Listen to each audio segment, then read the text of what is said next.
This video is sponsored by PokemonStore.com, the best place to get yourself some TCG code cards. They are compatible with TCG Live, and you can of course get everything on the website for 5% off using the coupon code ZapDosTCG. This video is also sponsored by Cardmarket.com. This is a European platform where you're able to buy and sell cards to people all across Europe. I personally use it every single day, and you can do it as well. And you can use the referral name ZapDosTCG to help support the channel. This video is also sponsored by YourPlaymat.com. This is a platform where you're able to, of course, create your own custom playmat. They have, of course, capabilities to ship worldwide, and you can get 10% off by clicking the link down below. So definitely check it out. Last but not least is Dragon Shield, the best brand to protect your beautiful cards. You can of course there's links down below for US and European people, and you can of course get your best quality sleeves available, as well as deck boxes and binders. Thanks so much for sticking around with the commercials. I hope you enjoyed today's upload. If you do, be sure to let me know by rocking the hell out of the like button, and let's get this video going.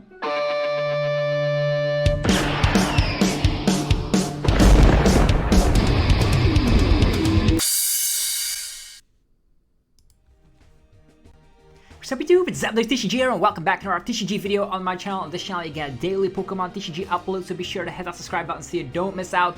And we're going to be talking about the top 10 best decks in the current format right now, with 151 legal and of course Peoria regionals coming up this weekend. People want to be seeing the best decks in action, and this is my personal opinion. If your opinion is different, let me know by leaving something in the comment section so we can get a discussion started. So without further ado, let's just start this video. If you're enjoying the video, let me know by rocking the hell out of the like button. So my number 10 is a controversial pick, but it's going to be SableZard.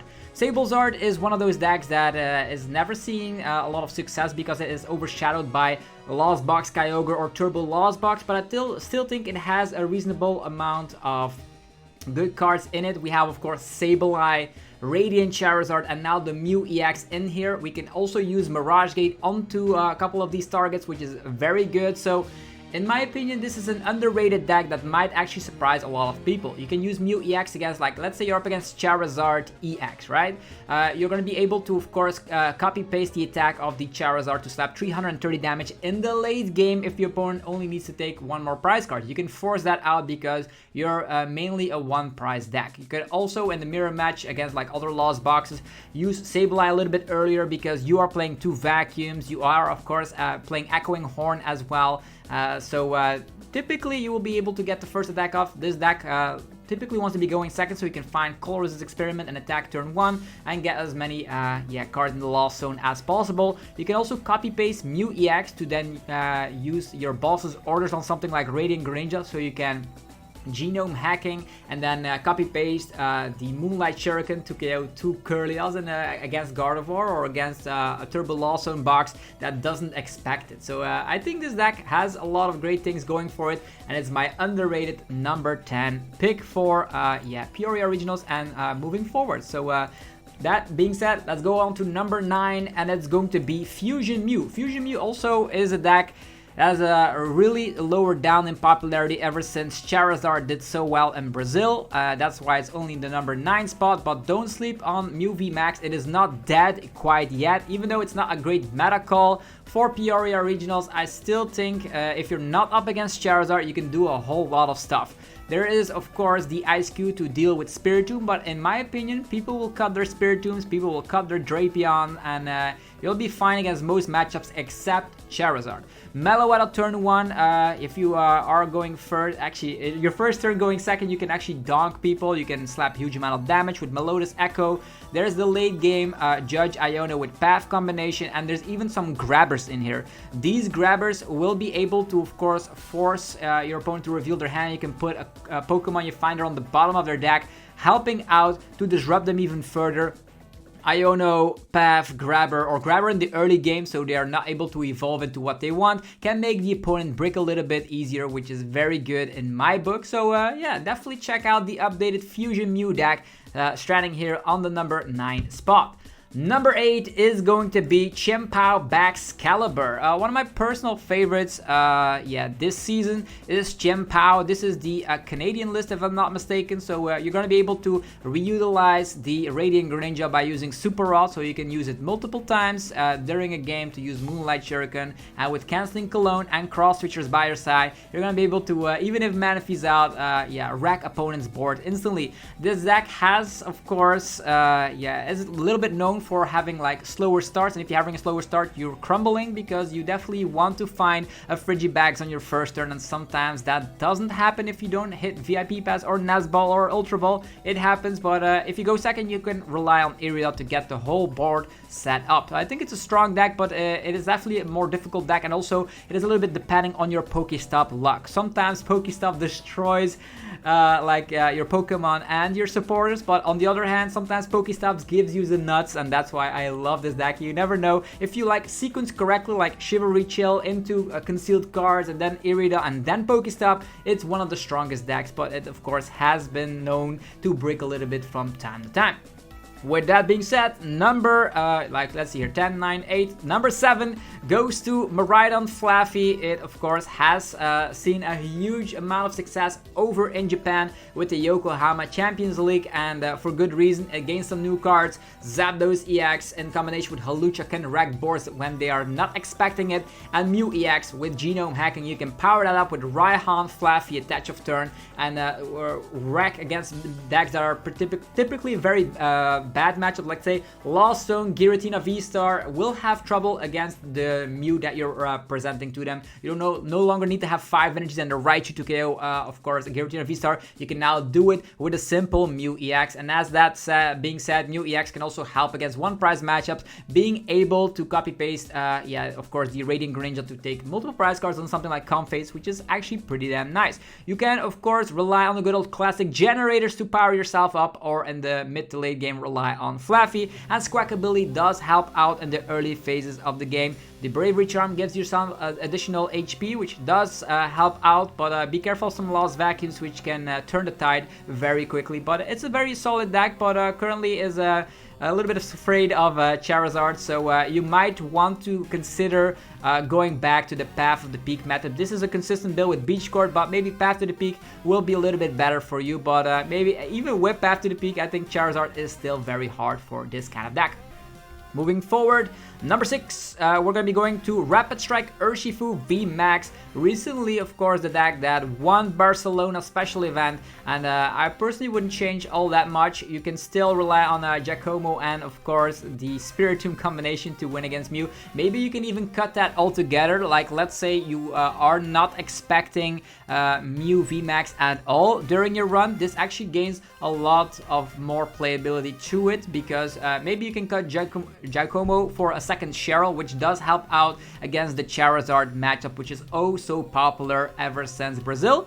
But this deck is not having a lot of bad matchups. The popularity of course, Mew VMAX has dwindled down a little bit, and of course, decks like the Lugia deck no longer has the big Tyranitar. They're gonna have to resort to the Colorless build, so Lugia might also be dropping down a bit in popularity, also having that terrible Charizard matchup. So here you prey on the Comfey decks, Lost Zone Tina, Turbo Lost Box, even Gardevoir to some extent. You can prey on weak HP Pokemon using Double Gunner, and then Yoga looping your way to success to have an additional turn to G-Max Rapid Flow and clear the board of Pokemon.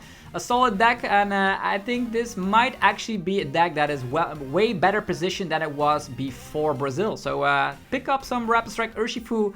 This Rapid Strike box is very strong for sure. Now to the top 5. Number 5 is Lugia VSTAR, and I actually took the Colorless build here over the Single Strike build, because I think the Single Strike build struggles too much with Charizard, which has way much more popularity than we ever imagined. So this is using the Lugia to get 2 Archeops from the discard pile onto your bench, so you can use the Primal Turbo, set up Snorlax as your one prize attacker. That also is going to be a way you're going to be able to deal with Charizard, go for Lugia VSTAR, and then go for a bunch of one prizers, and then after that is done, you can of course rely back on the Mew EX to then go for 330 damage on a Charizard EX. There's also Drapion in here. You might think, why do we need Drapion when Mew VMAX is not going to be that popular?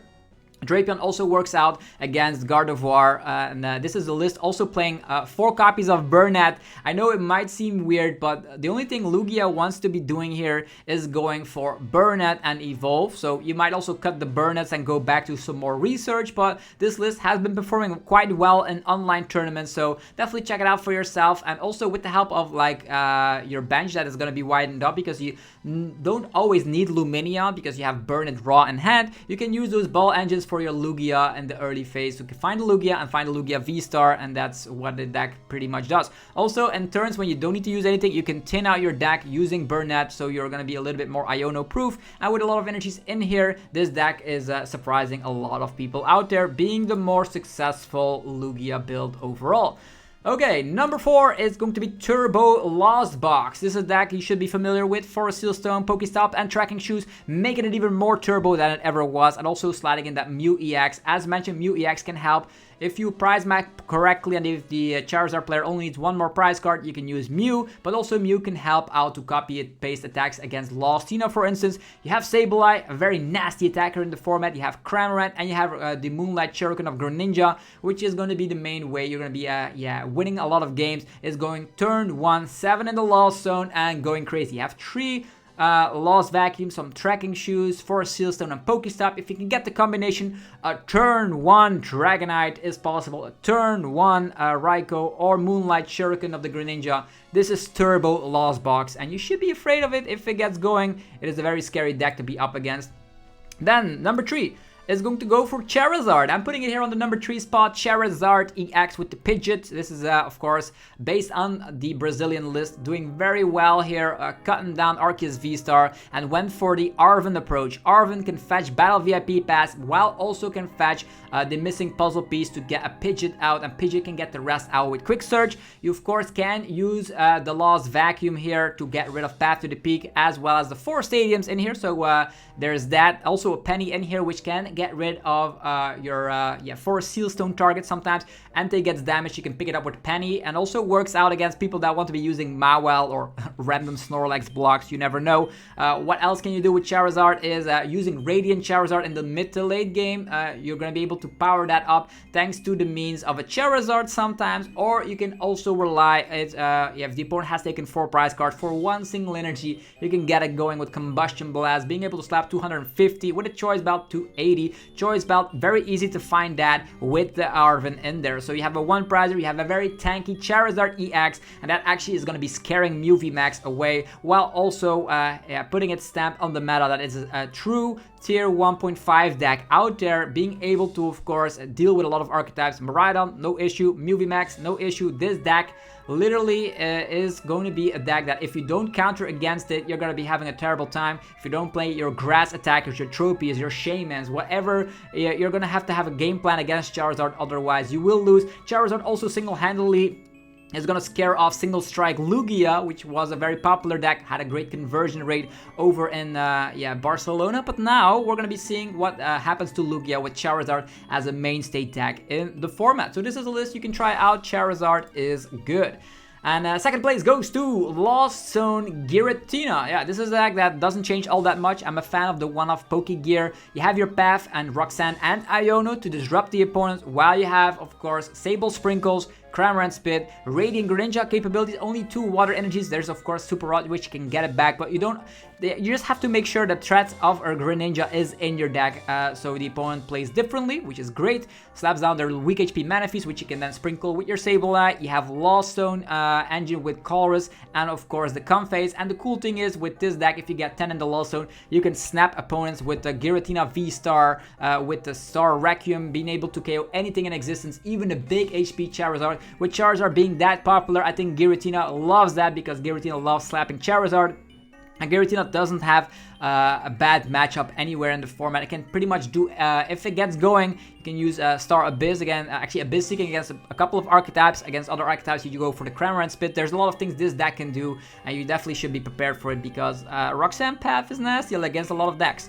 And then the number 1 is going to be the Gardevoir EX deck. Not a lot has changed. This is actually towards 60 if I'm not mistaken. So you have Mirage Step. When you have a slower start, you can go for crazy refinements, draw almost half your deck with concealed cards going into refinements, going into Shining Arcanas and drawing even further. You have the Cresselia and Collapse combination, which can definitely help out against Lost Box. I think by now every Gardevoir player should know how to play against Lost Box, and with the reversal energies in there, you also have a shot against a lot of big V-Star decks out there. Think about Giratina VSTAR, Lugia VSTAR, etc. The reversal energies do help to get those bigger numbers. Jason can also one-shot if you can get enough Psychic energies in the discard pile, but this is a list. You have your path counters with Worker, Vacuum, Collapsed, and Artisan, so this is pure Gardevoir. It's gonna be good regardless, and the only thing that Gardevoir doesn't like to see is like Rapid Strike, Urshifu VMAX, but it does have a game plan. If you are faster, you can still win that matchup. So yeah, let me know what you think about the top 10 decks in the current format right now with 151 being legal.